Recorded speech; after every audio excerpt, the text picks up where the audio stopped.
So, before we start today, I wanted to take a look at something that is really interesting to me as someone who plays Final Fantasy XIV and World of Warcraft.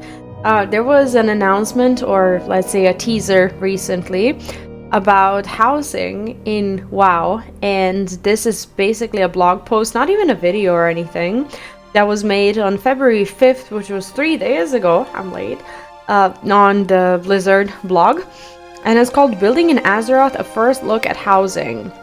And I wanted to read this as it has some information on how the housing is going to look in World of Warcraft. Hopefully, at least that's what I found out recently. CDJ, welcome in. This is what the blog post says. Building in Azeroth, a first look at housing. The construction of the new housing system in Azeroth is underway, and we're taking you behind the scenes to give you an early look at what the housing development team has been working on. Watch your step and don't mind the dust. Hard hats are not required. Alright, don't know when this is coming in WoW, but I'm excited. It says, welcome home adventurers. We're excited to kick off our for our first look at housing in World of Warcraft and share some of our philosophies and plans for this feature with you. First up, we're focusing on our high-level design pillars for housing, as well as talking about a few key areas of housing as we lay the foundation for future discussions. We have lots to cover, so let's jump in. Fortifying housing with pillars. Okay. When developing such a large new feature, it's useful to start by defining its pillars. They help what do they mean by that? They help the development team get on the same page before we start building, as well as providing a guiding light when making decisions and identifying priorities. Important to note that while these pillars are broad in scope by their nature, they aren't all-encompassing. Just because something isn't mentioned in a pillar doesn't mean it's not important or isn't part of the feature. Okay. Our 3 pillars for housing. Oh, that's cute. I kind of like that house. It looks very rustic. Oh, concept art for new rugged decor. It's cute, isn't it? I like that. How long is this? Okay, not too long. It says, boundless self-expression. Our highest priority is to allow players to build a house that shows off their own personal tastes on their warbands. A warband in World of Warcraft is basically a group of like 4 characters, like your 4 alts, where you can send things to each other. They're like your main party. They don't play together or anything, but from what I understood, there are certain perks to your characters who are a part of a warband. I haven't played very actively in a very long time, so I don't know how to explain it very well, but that's pretty much it. Or their warbands acts as a desired backdrop for role-playing, or it just allows players to create something in a flight of fancy.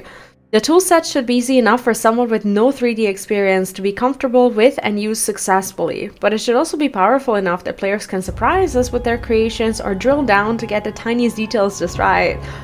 The gamut of decor options spans not just the cultures of Azeroth, but the many expansions of WoW as well. For role players and house designers in, you know, kind of like in Final Fantasy XIV, this is going to be huge for WoW. This is basically another area of gameplay. This is amazing.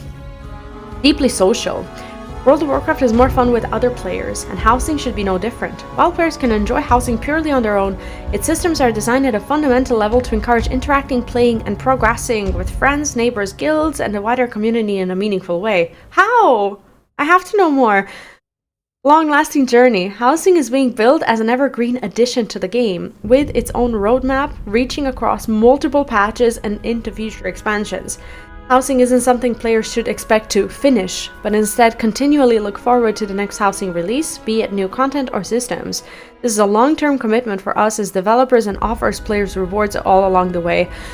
Honestly, better later than never, but I just wish they saw this as a feature that we needed, like, I don't know, 8 years ago when, I don't know, back when Warlords of Draenor came out, and they're like, oh yeah, we're gonna give you a house. We have a house at home, right? And then they gave us Warlords of Draenor with a garrison. It's like, no, that's not housing system. And for years and years and years, this was probably the project that was on the back burner, and now we're like, yeah, but the players still really want this. No, why wouldn't we have a house? One more important note, even though it's not an explicit pillar, wide adoption is a primary consideration for us as well. Most players should want a house in Azeroth, and if a player wants a house in Azeroth, they can have a house in Azeroth. Wait, does this mean that it's available for everyone? Furthermore, housing is being designed to scale with the player's interest. If someone wants to spend dozens of hours a week on their house, that's great. If they're only interested in coming and going or twice a month, that's great too. Is this like a little bit of a stab at FF14 where you have to walk into your house once a month? Yeah, Warlords of Draenor was actually when I started playing. I was there when no one was there anymore, and I enjoyed like all of the previous expansions, and when I was current with like the new content, which was Warlords of Draenor, I noticed like all of these glaring issues maybe like 6 months into me starting World of Warcraft, so that was quite an experience. But this is essentially a good thing. Oh, you started in vanilla. Oh, 2005. Oh, that's early. That's way before I did. Zoning in on home. Oh, I can't believe they're already discussing this. We've seen a lot of discussion and speculation from the community on where players will be able to have houses. We decided early on that there would be 2 housing zones available at launch, one for Alliance and one for Horde, with more possible places to live in the future. The Alliance zone takes inspirations from Elven Forest, of course, with touches of Westfall and Duskwood, and the Horde is inspired by Durotar, its coastline, and Ajara. There are 2 main reasons for this decision. This is the right decision! This is good! 1. Having many housing zones conflicts with the second pillar of designing a feature that is deeply social. In a world where players can live in many different zones, they become increasingly spread out, and even with aggressive sharding, the chances of seeing other players, much less interacting with them, drops quickly. That's true. Putting it bluntly, zones are a lot of work. We'd much rather do a great job with a smaller— Yes! Finally! Okay. We'd much rather do a great job with a small number of zones than do a passable job on a large number, or come up with the solutions to take player out of the world into their own personal instance or a zone. We chose these as our starting points because of how iconic they are for respective factions and how much they feel like home to so many players already. Yes! Perfect. We're excited for what we'll be able to accomplish with the 2 zones, and we'll be sharing more of what it means in future updates. So what I'm understanding is your house will be a house for all of your warbands. So regardless of which warband character you're logging into, you'll still have the same house regardless of which character it is. But if you have a Horde character, let's say if you're an Alliance player and then you have a Horde character, you also can have a Horde house also. That's cool. So you can have like 2 houses, and from what I understand, everyone can have a house, and it's, for free. I don't know. Maybe. We'll see. Let's see. Maybe they'll say something about that. Outfitting your home. I mean, this art is cute, isn't it? Similarly, there have been discussions in the community on whether housing will be pay to play, win or not. Oh, there we go. Along with other conversations around real-world money. We've been very aligned in our internal conversations that housing is designed to be primarily player first and not revenue first. Thank you. Housing will offer hundreds and hundreds of decorations and house customizations via in-game rewards, but will also offer a smaller number of items in the cash shop as well. This is comparable to how transmog and pets are currently handled in-game versus the shop. This is fine. Microtransactions for a few smaller housing items, that's fine. Who cares? It doesn't affect the gameplay. We want to allow the players to have as many options as possible for creating their perfect home in Azeroth. A home for everyone. Oh my god, this sounds too promising. This sounds too promising. As part of our focus on wide adoption, we wanted to ensure that housing is available to everyone. If you want a house, you can have a house. No exorbitant requirements or high purchase costs. No lotteries. Oh my god. Do you see what they're doing? They're actually poking into the FF14 system. I'm sorry, but this is actually kind of like a Pepsi versus Coke advert. This is amazing. This is peak drama that I needed today. No exorbitant requirements or high purchase costs, no lotteries, and no onerous upkeep. And if your subscription lapses, don't worry, your house don't get repossessed. I love it. I'm sorry, this is hilarious. Your houses are also shared amongst your warband, with your different characters being able to come and go as you see fit. So your orc character can wait, what? Orc character can hang out in your alliance house without a problem? Oh shit, so that means that you might have one house, but it's still... Okay. See fit. So your orc character can hang out in your alliance house without a problem. Housing rewards are also shared across your warband, so you'll be able to use your decor collection no matter which character earns it. That's so cool! Furthermore, it's not just warbands that cross factional lines, but friendships as well. I mean, the current state in which the Alliance versus Horde are in right now, that explains it. It's fine. Furthermore, it's not just warbands that cross factional lines, but friendships as well. So you'll be able to live in or visit your friends' or guildmates' houses and their neighborhoods with minimal restrictions regarding faction. For example, while it's not possible for your human character to buy a house in a Horde zone, your troll character in the same warband can. And then your human can use it as if it were their own. How cool is that? So basically an orc buys a house and then he rents it to a human who lives pretty much in Ajara or Durotar or whatever, or close there, without any issues. That's kind of dope. Will you be my neighbor? I'm loving this more and more and more. Before we go, we want to mention the concept of neighborhoods as a small tease. Houses are organized into roughly 50 plot neighborhoods, letting players live next to each other, work together, and share in the rewards of being part of the neighborhood. Neighborhoods, it reminds me of Sims a little bit. Neighborhoods are instant, but crucially also persistent, so your neighbors can be your neighbors for years to come. Or until one of you, I almost read dies. One of you moves. Neighborhoods also come in two flavors. Public neighborhoods, which the game servers are responsible for creating as needed and maintaining. Private neighborhoods, created by groups of friends or guilds to inhabit, progress, and customize together. Still not sure how that's going to work, but I think they're going to give us more updates. So while an individual player can have a house, a community can have a neighborhood. I'm sorry, that's kind of dope. I'm not sure if they're going to be like 50 plot neighborhoods or if you're going to have some requirements to fulfill or something, but that is amazing. This is just an initial look at the blueprint we've been working on for housing. There's a lot more ground to cover and details to get into, and we look forward to your thoughts and feedback as we share more articles in the future. I'm kind of curious as to what people have to say. Looking forward to housing coming in the near future. Preview looks amazing. Bring back island expeditions, sure. I only want neighborhoods now if I can war against the head of an HOA with a strict ruling on hunter pets. Until we can actually interact with any of this, it's just talk. Garrisons were supposed to be able to be placed in any of the warlord zones. Guess how that turned out. Oh, wonderful. I get what you mean now. Wait, what? Okay, I want mine to look like a proper war fortress.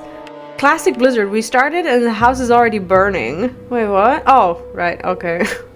So excited for this concept. Would love to see customizable outsides of homes, even if it's as small as the color of the mailbox or maybe door rest or doormats, lawn decor, any of these things. I love that they're taking an approach of everyone should have a house. Yeah, there should be no homeless people in Azeroth, that's true. Or in the Eorzea, but look at where we are. I hope they start with a few zones and then expand as they go forward. Honestly, I like that they're taking it easy. They decided to, pick a small goal or something and then just kind of work towards actually bringing it into life. And I doubt that they would do this whole massive update if some of it didn't exist already. So I think that they're making a good decision, and long term this is going to be a system that people are going to engage with independently, because there's a whole community for this. And a lot of people from FF14, when they joined in during Dragonflight to check out WoW, to play through the story or whatever, maybe they liked it, but maybe a part of these people, wanted a house but couldn't get it in FF14. And now, housing for everyone is actually very lucrative for an MMO. I love it. It feels bad that we're forgetting all these MMOs that already have a housing systems, like for example Star Wars The Old Republic, which is an amazing MMORPG. I've been playing it, I'm almost ashamed to say now, for years I haven't finished my campaign, but every time I go in there I do like a few chapters and I try very hard to remember where I was in the story, and I have to, you know, bring myself to actually kind of finish it. The community is lovely and the housing system there is just there and it's available for everyone, but nobody really talks about Star Wars: The Old Republic, which is a shame.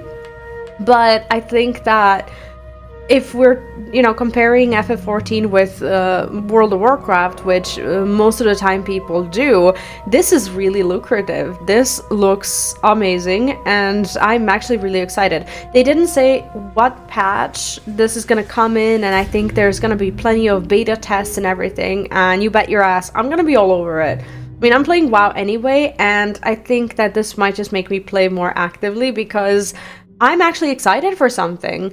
For the first time in a long time. Like yesterday I watched the FF14 live letter and I was like, meh, you know, we saw the update on the new, what's it called, the combat zone for the, presumably for the relics or whatever, and I was like, yeah, that's all right, you know, but not me just sitting here being excited about owning a house that I don't have to pay for. Like, I've been subscribed to FF14 so that I don't lose a house, and from time to time I get an email like, oh, you're gonna lose a house because you haven't walked into it for a full month or whatever, which I get that it's like an exclusivity thing in FF14, but this just makes it really tempting for me because it would save me money if I wanted to unsub from FF14 for about a month or 2 or 3 months while I'm waiting for a new update or something. So if WoW can do it, why can't FF14 do it?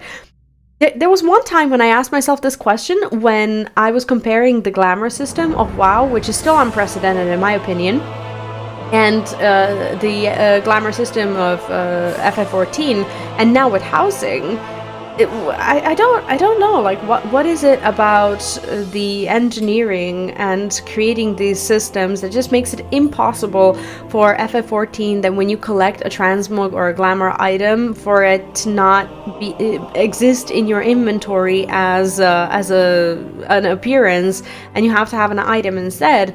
And what is it about FF14 that makes housing the way it is, and instead it can be a zone that pretty much looks like this? Come on, you know, it's WoW has snapped out of it. You know, they're waking up and they're realizing that there are things that they can still do to attract players and even to bring players back. And this is sure as shit going to bring me back when it comes to housing, because if I have to give up my house in FF14 to have a house in an MMO that I play more frequently, so that I don't have to like pay for it. Ironically, I will probably pay for WoW more because I'll just be subscribed, because I don't have to be subscribed just to keep a house. It, you know, it's a funny little thing, but it works. From a marketing standpoint, it works, and I am looking forward to it. I love it. I love the idea.